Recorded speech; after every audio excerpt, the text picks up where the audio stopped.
लेकिन बड़ुआ लेकिन वैष्णव है ना, वैष्णव के लोग किसी का मिलेट से घर में बोलो जो के घर में लोग पसंद नहीं करते। अभी भी आप लोग जो कर्म जैसे तुम्हारा कर्म हुआ होगा किसी घर में किया, एक शिष्य के घर में जो शिष्य आचरण में रहते उसी घर में पसंद गुरुदेव और शुद्ध वैष्णव जो आचरण से भगवान को सेवा करते। तो वहाँ बोला जे जाओ उनके पास से ये लेके क्या लिखा, रास्ते में जब झाड़खंड के गाय जाना पड़ता था ना, यार नहीं है ना गाय, गाय किधर है, तो उधर से होते ही वन जंगल से आप लोग पूछता मैंने क्या होते थे ना, वहाँ के पेदल में सब तीर्थ तो पेदल में करते थे। अभी तो पास खर्च हो गया तो हम जाता था ये जाते हैं।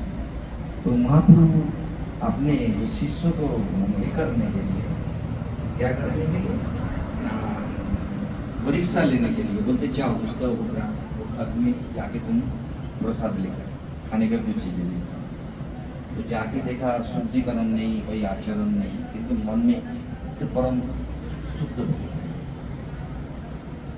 तो आखिर महाप्रभु को बोला एक काम करो, महाप्रभु आके बोला कि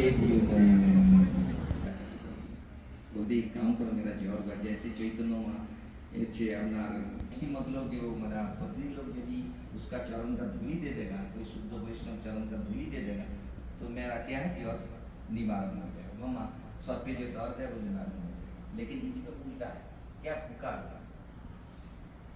तो जाके बोला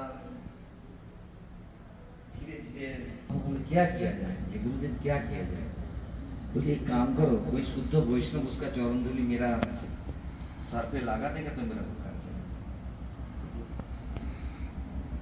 तो शुद्ध वैष्णव जाओ सब घुमा। एक जन बोला तू तो शुद्ध है ना, तू तो वैष्णव। बोलता अरे मैं कैसे तो गुरुदेव जब मेरा चरण धूली उनका सर पे तो मैं महापापी हूँगा, मैं तो नरक में भी स्थान नहीं मिलेगा। फिर ऐसा करते करते सबने सब उधर जो जितना खाए उनका 25-30 जन बैठा ना खाए आगे जाकर कोई नहीं देने को नहीं किया। बोलते मैं नहीं दी। तो फिर एक काम करो